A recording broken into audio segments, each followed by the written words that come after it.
ప్రాణరీతిగా సంఘము శ్రమల గుండా వెళ్తున్న ఇవన్నీ పరిస్థితులు చూస్తూ ఉన్నాం.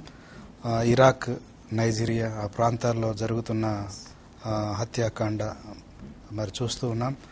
ఈ మధ్యకాలంలో ప్రపంచంలో ఇంతకుముందు ఎప్పుడు జరగని రీతిగా మరి జరుగుతూ ఉంది. అవన్నీ కూడా సోషల్ నెట్వర్క్స్లో కూడా పెడతా ఉన్నారు జరుగుతున్నవన్నీ కూడా. వీటిని గురించి మీరు ఏం చెప్పాలనుకుంటున్నారు? ప్రధానంగా వాటిని చూసి భయపడుతున్న క్రైస్తవులకు మీరు ఇచ్చే సందేశమే. రైట్ అండి. యాక్చువల్గా వాళ్ళు చంపడమే కాకుండా వాళ్లే వీడియోస్ తీసి ద ఇస్లామిక్ స్టేట్ షార్ట్ ఫామ్లో ISIS అని ఇప్పుడు మనకి సోషల్ నెట్వర్క్స్లో కానీ నెట్లో కానీ మనకు కనబడుతుంది. చంపిన వాళ్ళు చంపొచ్చు, కానీ వాటిని వీడియో తీసి దాన్ని సోషల్ నెట్వర్క్లో పెట్టడానికి కారణం ఏమిటి? రెండు విషయాలు నేను గమనించాను యాక్చువల్గా ఆ వీడియోస్లో. జనరల్గా ఎవరైతే ఎగ్జిక్యూటివ్స్ ఈ చంపే వాళ్ళు ఉన్నారో వాళ్ళు ఎప్పుడు మాస్కులు ధరించుకొని ఉంటారు. అవునండి. ఎప్పుడు టెర్రరిస్టులు అలాంటి పనులు చేసినా మనం చూస్తాం దాన్ని. రెండవది, వాళ్ళు సోషల్ నెట్వర్క్లో ఎందుకు పెడుతున్నారు? వాళ్ళు సైలెంట్ గా చంపేసేయచ్చు కదా. అవునండి. ఎందుకు సోషల్ నెట్వర్క్లో పెడుతున్నారు? ఒకటి, వాళ్ళల్లో కూడా ఒక భయం ఉంది, ఎప్పటికైనా మేము దొరుకుతాం. సో వాడు ఎక్కడో ఇరాక్లో మారుమూల ప్రాంతంలో చేస్తున్నప్పుడు they were actually scared about international community. International కమ్యూనిటీకి భయపడడం వల్ల వాళ్ళు మాస్కులు ధరించుకొని ఈ పని చేయాల్సి వస్తుంది. సో వాళ్ళని చూసి మనం భయపడడం కంటే వాళ్ళల్లో ఉన్న భయాన్ని ముందు మనం అర్థం చేసుకోవాలి. ఫస్ట్ థింగ్, ఇది టు ఎంకరేజ్ క్రిస్టియన్స్ నేను చెప్తున్నాను. రెండవది ఏంటంటే వాళ్ళకి తెలుస్తుంది వాళ్ళు చేస్తున్నది తప్పనేది. రెండవది ఏంటంటే వాళ్ళు సోషల్ నెట్వర్క్ లో పెట్టడానికి కారణం ఏంటంటే వాళ్ళ గురించినటువంటి ప్రాపగాండా చేసుకుంటూ ఒక పక్కన మనల్ని భయభ్రాంతులకి గురి చేయడానికి. యాక్చువల్గా ఈ సున్నీ వర్గము, ఈ ద ఇస్లామిక్ స్టేట్ అనేది, ఇది యాక్చువల్గా సిరియా నుంచి పుట్టుకొచ్చింది. సిరియా సివిల్ వార్ నుంచి పుట్టుకొచ్చింది. ఇది వచ్చి అది ఇరాక్ లో ఉన్నటువంటి కొన్ని ప్రొవిన్సెస్ లో ఈ రోజు వాళ్ళు ఆక్యుపై చేసుకుని దాంట్లో వాళ్ళ యొక్క పెత్తనాన్ని చెలాయిస్తున్నారు. It is not only a threat to Christianity but also politically a threat to the government of Iraq and also the international communities like America, అగ్రరాజ్యాలకు కూడా ఇది ఒక రకమైనటువంటి సవాలు, ఒక క్రైస్తవులకే కాదు. సో ఈ నేపథ్యంలో మొన్న రీసెంట్ గా పెంటగాన్ లో అమెరికన్ జర్నలిస్ట్ ని చంపేసిన తర్వాత వాళ్ళు అన్న మాట ఏంటంటే, ఇప్పటిదాకా ఇట్లాంటి సొఫిస్టికేషన్ తోటి, ఇంత అద్భుతమైనటువంటి చాకచక్యంతో మరి ప్రవర్తిస్తున్నటువంటి, లేకపోతే ఫండింగ్ విషయంలో కానీ లేకపోతే వాళ్ళు చంపేటువంటి విషయాల్లో కానీ వాళ్ళు నిర్వహించుకుంటున్న తీరు, వారి మధ్యలో ఉన్న కోఆర్డినేషన్ కానీ ఆర్గనైజేషన్ స్కిల్స్ కానీ గతంలో కనీవిని ఎరగడానికి వీలు లేనటువంటి విధంగా ఉందని పెంటగాన్ అఫీషియల్స్ మొన్న రీసెంట్ గా స్టేట్మెంట్ ఇవ్వడం జరిగింది. సో ఈ మధ్య కాలంలో ఇది చాలా భయంకరమైనటువంటి పరిస్థితి. సో ఈ సున్నీ వర్గం, ముస్లిమ్స్ లో ఉన్నటువంటి ఈ సున్నీ వర్గం ఖురాన్ని కొంచెము రాడికల్ గా ఇంటర్ప్రిట్ చేసుకునే జిహాదీ అనేటువంటి దాన్ని, ఆ ఇంటర్ప్రిటేషన్ కింద వాళ్ళు ఇప్పుడు చాలా వైలెంట్ గా, ఒక అథారిటేరియన్ వేలో, ఒక నిరంకుశత్వ ధోరణిలో వాళ్ళు ప్రభుత్వాన్ని స్థాపించాలి అనేటువంటి ఒక దుగ్ధతో బయలుదేరారు. కాబట్టి వాళ్ళకి జనరల్ గా శత్రువులు ఎవరుంటారంటే క్రైస్తవులు, యూదులు, తర్వాత ముస్లిమేతరులు ఎవరైనా సరే ఉంటారు. వాళ్ళు యాక్చువల్ గా ఒక ట్యాక్స్ ని కూడా వాళ్ళు ఇంట్రడ్యూస్ చేయడం జరిగింది. ముస్లిమేతరులందరూ ఆ ట్యాక్స్ కట్టాలి. తర్వాత వాళ్ళ వర్షిప్ కి, వాళ్ళ యొక్క ఆరాధనకి, వాళ్ళ యొక్క నమాజ్ కి అటెండ్ కావాలి, వాళ్ళ ప్రార్థనలకు అటెండ్ కావాలి. ఈ రెండు చేయని వాళ్ళని అంతిమంగా జైల్లో పెట్టడము, హింసించడము, చివరికి చంపేయడం జరుగుతుంది. అయితే క్రిస్టియన్స్ గురించి వీళ్ళు కొంచెం స్ట్రాంగ్ గా, కొంచెము దేవుడి కోసం స్టాండ్ తీసుకోవడం, అంటే మిగిలిన వాళ్ళు దాదాపుగా కాంప్రమైజ్ అయ్యే పరిస్థితి. ఇప్పుడు క్రైస్తవేతరులతో అంటే వాళ్ళు ప్రాణం కాపాడుకోవడానికి వాళ్ళు కాంప్రమైజ్ అవుతారు, సరేలే ట్యాక్స్ కడదామని అనుకుంటారు. సో వీళ్ళేంటంటే క్రీస్తు కోసం నిలబడుతున్నారు కాబట్టి ఈ ఊచకోతలో క్రైస్తవులు ఎక్కువగా మరి ప్రభావితం అవుతున్నారు, బాధితులుగా మారిపోతున్నారు. ఈ మధ్యకాలంలో ఒకవేళ డేటా చూస్తే దాదాపుగా వీళ్ళని ఎస్దీస్ అని అంటున్నారు. ఈ ఎస్దీస్ గాని క్రిస్టియన్స్ గాని దాదాపు 500 మందిని రీసెంట్ పాస్ట్ లో చంపారని మనకి దాఖలాలు కనపడుతున్నాయి. 2003లో ఇరాక్ లో దాదాపుగా 1.5 మిలియన్ క్రిస్టియన్స్ ఉన్నారు, అంటే 15 లక్షల క్రిస్టియన్స్ ఉన్నారు. 2014 అంటే అప్పటి నుంచి కూడా పర్సిక్యూషన్ జరుగుతూనే ఉంది, శ్రమ హింస జరుగుతూనే ఉంది, దాడులు జరుగుతూనే ఉన్నాయి క్రైస్తవుల మీద. 2014 ఈనాటికి వచ్చేటప్పటికి వాళ్ళు 2 లక్షలకి పడిపోయారు. 15 లక్షల నుంచి 2 లక్షలకి పడిపోయారు. సో అందుకని అక్కడ ఉన్నటువంటి ఒక బిషప్ గారు, అంటే Turkey side, north Iraq side ఉన్నటువంటి బిషప్ గారు కూడా ఏమన్నారంటే, church is almost in the danger of disappearing అన్నాడు. ఇంకా ఆల్మోస్ట్ ఇక చర్చ్ లేనట్టే ఇరాక్ లో. ఎందుకంటే ఇంత భయంకరమైన హింస జరిగి ఇంతమంది చనిపోతున్నప్పుడు ప్రాణాల చేతిలో పట్టుకుని పరిగెట్టి వెళ్ళిపోతున్న వాళ్ళు చాలా మంది ఉన్నారు. There is an organisation called ICC అని, ఇంటర్నేషనల్ క్రిస్టియన్ కన్సర్న్ అని, persecution.org లో ఎవరైనా చూడొచ్చు దానికి కావాలంటే. సో వాళ్ళు రిహాబిలిటేషన్ సెంటర్స్ అక్కడ పెట్టారు. వాళ్ళు పెడితే వాళ్ళ రెస్పాన్స్ ఎలా ఉందంటే, 120 పీపుల్ కి ఒక 120 మందికి ఒక శిబిరం కడితే వాళ్ళు ఒక్కొక్క శిబిరంలో 550 మంది దాకా వస్తున్నారంట. 120 మంది కెపాసిటీ ఉన్న శిబిరంలోకి 550 మంది దాకా వస్తున్నారు. సో వాళ్ళకి కావాల్సినటువంటి పాలు కానీ బ్రెడ్ కానీ ఇవన్నీ ఇస్తూ మళ్ళీ వాళ్ళకి వీళ్ళు వాక్యం చెప్పి వాళ్ళని ఎంకరేజ్ చేస్తారు. సో అట్లాంటి క్యాంప్స్ విపరీతంగా జరుగుతున్నాయి ఇప్పుడు. కాబట్టి ఇరాక్ నుంచి పారిపోవడము, ఇంకా అసలు సంఘం అనేది అక్కడ లేకుండా చేయడం అనేది జరుగుతూ ఉందన్నమాట. వాళ్ళు ఒక ఎక్స్పీరియన్స్ ఏం చెప్పారంటే, ఈ ఇంటర్నేషనల్ క్రిస్టియన్ కన్సర్న్ వాళ్ళు వెళ్ళి ఒక నైట్ జీసస్ ఫిల్మ్ వేస్తే ఈ హింసకు గురైనటువంటి క్రైస్తవులు అన్న మాట ఏంటంటే, జీసస్ ఫిల్మ్ చూసిన తర్వాత వాళ్ళు, యేసుక్రీస్తు శ్రమలు మేము స్క్రీన్ మీద చూసిన తర్వాత మా శ్రమలు అసలు ఏమాత్రం కొరగానివి అని అన్నట్టుగా కూడా మనకి వార్తలు అందుతున్నాయి. సో ఇదండి ఇరాక్ లో జరుగుతుంది. బట్ అయితే ఇక్కడ ఒక విషయాన్ని మనం చెప్పుకోవాల్సింది ఏంటంటే, ఇరాక్ లోనే కాదు, చైనాలో జరుగుతుంది, ఇండియాలో కూడా చాలా పర్సిక్యూషన్ జరుగుతుంది. భారతదేశంలో మనకి తెలియకుండా చాలా చోట్ల హింస జరుగుతూ ఉంది. చాలా దాడులు ఇప్పుడు రైట్ నౌ కూడా జరుగుతాయి, ఎన్నో సంవత్సరాలుగా జరుగుతున్నాయి. కానీ ఇప్పుడు కూడా రైట్ నౌ మనకి జరుగుతున్నాయి. గత 20 ఏళ్లలో కానీ 15 ఏళ్లలో కానీ చాలా ఉధృతమైనవి. సో అవి అయితే మీడియాలోకి రావట్లేదు, న్యూస్ లోకి రావట్లేదు.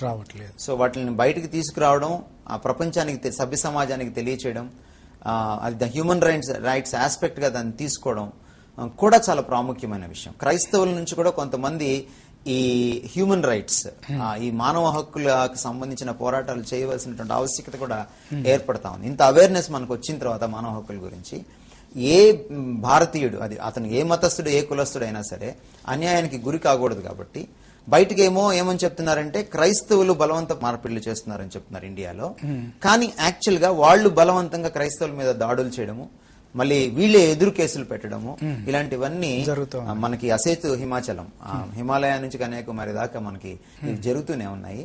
అయితే అన్ని కూడా మనకి రావట్లేదు. ఎక్కడో ఫారెన్ లో జరిగింది సోషల్ నెట్వర్క్ లోకి వస్తుంది కానీ మన భారతదేశంలో మన తోటి క్రైస్తవ సహోదరులకు జరిగినవి రావట్లేదు. అది చాలా గర్హనీయమైన విషయం, అది మనం ఆలోచించాల్సినటువంటి విషయం. ఈ పర్సిక్యూషన్ ఈనాటిది కాదండి. ఈ క్రైస్తవుల పైన, సంఘం పైన హింస ఈనాటిది కాదు.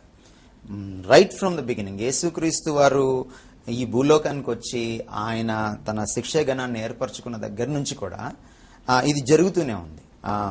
సీజర్ అగస్టస్ తర్వాత, అంటే AD 14 ఆ ప్రాంతానికి ఆయన రెజీమ్, ఆయన యొక్క పరిపాలన అంతమైపోయింది. జూలియస్ సీజర్ తర్వాత సీజర్ అగస్టస్ వచ్చాడు. వచ్చిన తర్వాత AD 114 దాకా ఆయన పరిపాలన సాగింది. AD 114 దాకా పరిపాలన సాగిన తర్వాత, అంటే సీజర్ అగస్టస్ గ్రాండ్ నెవ్యూ అవుతాడు అనమాట. ఆయన అడాప్టెడ్ సన్ కూడా, దత్తత తీసుకున్నటువంటి కొడుకు కూడా అవుతాడు. యాక్చువల్ గా సీజర్ అగస్టస్ తోటి ఆయన కింద నెమ్మదిగా స్టార్ట్ అయింది ఈ పర్సిక్యూషన్ అనేది, క్రైస్తవులను హింసించడానికి. దీని వెనుక చాలా పెద్ద అంశం ఉందండి. ఎందుకు ఇలా జరిగిందని మీరు మళ్ళీ పాలికార్ప్ గురించి వాళ్ళ గురించి అడిగినప్పుడు నేను చెప్తాను. సో అక్కడి నుంచి కూడా క్రైస్తవ సంఘాన్ని అణచివేసుకుంటూనే వస్తూ ఉన్నారు. మీకు కొన్ని చాలా ఫాస్ట్ గా చెప్పాలి అని అంటే, నీరో రెజీమ్ కింద, నీరో అనేటువంటి సీజర్ కింద, లేకపోతే రోమా చక్రవర్తి కింద అపోస్తలుడైన పౌలు, పేతురు ఇద్దరు కూడా మరి హతసాక్షులయ్యారు. అలాగే డొమిటియన్ కింద ఫ్లేవియస్ క్లెమెన్స్ అని, డొమిటియన్ యొక్క కజన్, క్రైస్తవుడైనందుకు తన సొంత కజన్నే అతను చంపించడం, అనేక మందిని చంపించడం జరిగింది. అట్లాగే ఎంపరర్ ట్రాజాన్ కింద కూడా ఇగ్నేషియస్ అనేటువంటి యాంటీయోక్ బిషప్ ని చంపించడం, హతసాక్షి అవడం జరిగింది. అలాగే యాంటీనైనస్ కింద పాలికార్ప్ హతసాక్షి అవడం జరిగింది. మార్కస్ కింద జస్టిన్ మార్టైరు, ఇంకొక 45 మంది బిలీవర్స్ హతసాక్షులు అవడం జరిగింది. తర్వాత సెప్టిమస్ కింద 5 మంది కేటకిస్టులు వాళ్ళు హతసాక్షులు అవడం జరిగింది. అందరికంటే ఎక్కువగా డయోక్లీటియన్ అనేటువంటి రాజు కింద, రోమా రాజు కింద దాదాపుగా 20,000 మంది క్రైస్తవులు హతసాక్షులయ్యారు. 20,000 మంది క్రైస్తవులు. యాక్చువల్గా రోమా ప్రభుత్వం కింద హతసాక్షులైనటువంటి క్రైస్తవులను లెక్క తీసుకుంటే ఇప్పుడు జరుగుతున్న ఊచకోత హింస చాలా తక్కువ అని చెప్పాలి. ఒకానొక సమయంలో రోమా రాజుల కింద 66,000 మంది కూడా 4,000 నుంచి 66,000 మంది దాకా హతసాక్షులయ్యారనేటువంటి దాఖలాలు కొంతమంది చరిత్రకారులు రాయడం జరిగింది. ఈ క్రైస్తవులను ఈ రకంగా చంపేసి క్రైస్తవ్యం నిర్మూలించాలనే ఏదైతే దృక్పథంతో వాళ్ళు ముందుకెళ్లారో మరి అది జరిగిందా? వాళ్ళు అచీవ్ చేయగలిగారా? లేదండి. అసలు చాలా ఆశ్చర్యకరమైనటువంటి, చాలా నోట్ చేసుకోవాల్సిన పాయింట్ చరిత్రలో ఏమిటంటే, క్రైస్తవ సంఘాన్ని ఎంతగా అణచివేయడానికి ప్రయత్నం చేశారో అంత పరిడ వెళ్ళింది, అంత విస్తరించింది. కారణం ఏంటి అంటే ఇదేదో ఒక మానవులు ప్రయత్నించినటువంటి ఒక తెగనో, లేకపోతే ఒక తిరుగుబాటు ఉద్యమమో, లేకపోతే మానవ సంకల్పితమైనటువంటి ఒక గుంపో కాదు ఇది. ఒకవేళ మానవులు ఉద్దేశించినటువంటి ఒక గుంపో, ఒక ఉద్యమమో, ఒక తెగో అయితే ఇది మానవులు అంతమొందించేసేయచ్చు దీన్ని. ఈజీ ఇది.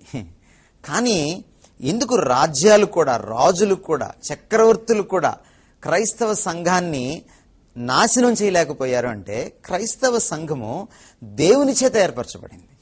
మనకి పెంతెకొస్తు దినాన అపోస్తల కార్యాలు 2వ అధ్యాయంలో అది ఎలా ఏర్పడిందో మనకు బాగా తెలుసు. సో యేసుక్రీస్తు వారి శిలువ మీద చనిపోయి పునరుద్ధానం చెంది మరణాన్ని గెలిచి ఆరోహణమయ్యి తన స్వరక్తం ఇచ్చి సంఘాన్ని కొనుక్కున్నాడు అన్నటువంటి విషయం పేతురు గ్రంథంలో మనం చూస్తాం, పేతురు పత్రికలో మనం చూస్తాం. సో యేసుక్రీస్తు యొక్క రక్తం వల్ల, శిలువ మరణం వల్ల, ఆయన పునరుద్ధాన బలం చేత, ఆయన ఆత్మ బలిమి చేత ఏర్పరచబడినటువంటి, వ్యవస్థాపించబడినటువంటిది క్రీస్తు సంఘం. సో ఇది దైవ వ్యవస్థాపితమైనది. కాబట్టి దేవుడు సర్వాధికారి అయిన దేవుణ్ణి దానియేలు గ్రంథంలో అంటాడు, ఆయన రాజుల్ని, ప్రభుత్వాలని కూలదోయగలడు, వాళ్ళని సింహాసనం ఎక్కించనోగలడు అంటాడు. సో ప్రతి ప్రభుత్వం కింద, ప్రతి రాజు పైన రాజు అయినటువంటి, ప్రభుత్వాన్ని నిర్వహిస్తున్నటువంటి సర్వాధిపతి అయినటువంటి దేవుడు స్థాపించినటువంటి సంఘాన్ని రాజులు గాని, చక్రవర్తులు గాని, ఏ ఫోర్స్ కూడా, ఈవెన్ ఇప్పుడు ఇరాక్ లో జరుగుతున్నటువంటి ఐసిస్ అనేటువంటి ద ఇస్లామిక్ స్టేట్ అనేటువంటి ఈ జిహాదీ వర్కర్స్ కానీ వీళ్ళు కూడా ఏమి చేయలేరు సెకండ్ వరల్డ్ వార్ టైంలో. ఆ తర్వాత నెక్స్ట్ ఎవరంటే స్టాలిన్. ఇటీవల కాలంలో కూడా గార్బచేవ్ దేశాధ్యక్షుడు అయిన తర్వాత ఆ కాలంలో ఒక మైదానంలో తవ్వితే అనేకమైన వేల మిలియన్ల పుర్రెలు దొరికాయి. ఏంటంటే స్టాలిన్ టైంలో ఊచకోత కోయబడిన వాళ్ళ క్రైస్తవులు ఎంతమందో తెలియదు. ఎప్పుడైతే గార్బచేవ్ పెరిస్ట్రాయికా, గ్లాస్నోస్ట్ అనేటువంటి 2 పొలిటికల్ ఫిలాసఫీస్ ని, పాలసీస్ ని ఇంట్రడ్యూస్ చేశాడో అప్పటిదాకా రష్యా ఎన్నో రకాలైన రాజ్యాల సంఘటితంగా ఉంది. అది రాజకీయంగా విడిపోవడమే కాకుండా ఒక గొప్ప విషయం ఏం జరిగిందంటే అనేక మంది బారులు తిరిగి బాప్తిస్మాలు పొందారు ఆ ఫ్రీడమ్ కింద. ఎప్పుడైతే గార్బచేవ్ ఒక పొలిటికల్ ఫ్రీడమ్ ని దానికి ఒక ఆజ్యం పలికాడో ఆ పర్యవసానంగా, సరే పాలిటిక్స్ అట్లా ఉంచండి, క్రైస్తవులు రష్యాలో అనేకులు లక్షల కొద్ది బారులు తీరి అప్పటిదాకా వాళ్ళు ఈ చర్చెస్ ని కూడా మ్యూజియంస్ గా మార్చేసుకున్నారు, తర్వాత వాళ్ళ కమ్యూనిస్ట్ కేంద్రాలుగా మార్చేసుకున్నారు. కానీ బారులు తిరిగి బాప్తిస్మాలు పొందారు. అంటే ఎప్పుడు కమ్యూనిజం వచ్చింది, కార్ల్ మార్క్స్ ఎప్పుడు వచ్చాడు, జార్జ్ చక్రవర్తులు ఎప్పుడు అంతమొందారు, అప్పటి నుంచి ఇప్పటిదాకా సీక్రెట్ గా కమ్యూనిస్ట్ రెజీమ్ కింద, ఆ ఉక్కు పాదాల కింద చర్చి బ్రతికింది గార్బచేవ్ దాకా. సో ఇవన్నీ దాఖలాలు అన్నమాట. టేక్ ఫర్ ఎగ్జాంపుల్ చైనాలో ఈరోజు ఓపెన్ లేదు, అంత సీక్రెట్ క్రిస్టియన్స్. వాళ్ళు గ్యాదర్ అవుతారు, సీక్రెట్ పోలీస్ వస్తారు, సీక్రెట్ పోలీస్ వచ్చేటప్పటికే అందరూ ఎవరికి పాటికి వాళ్ళకి వెళ్ళిపోతా ఉంటారు, చేతుల్లో బైబిల్స్ ఉండడానికి వీల్లేదు. సో కానీ ప్రపంచం మొత్తంలో ఈరోజు స్ట్రాంగెస్ట్ చర్చ్ ఎక్కడుందంటే not even in Korea but in China, strongest church. So as far as Christianity and the church is concern, ఎక్కడైతే హింస పెట్టరేగిందో, ఎక్కడైతే క్రైస్తవుల పైన హింస పెట్టరేగిందో, క్రైస్తవుల పైన దాడులు జరిగాయో, అక్కడే సంఘం క్వాలిటీతోటి, నిజాయితీతోటి, నిష్ఠతోటి, ఎంతో ఖచ్చితమైన క్రైస్తవ్యంతో గట్టిగా నిలబడినటువంటి పరిస్థితులు ఉన్నాయి. నెంబర్ 1, ఈ రోజుకి కూడా చరిత్ర దానికి మనకి సాక్షిభూతంగా ఉంది. రెండవది, అక్కడే సంఘం ఎక్కువగా పరిడవిల్లింది. కరెక్ట్ అండి. ఎందుకంటే మీరు చెప్తున్న ఈ మాటకు నేను నిజంగా చూస్తున్నప్పుడు ఆ సోషల్ నెట్వర్క్ లో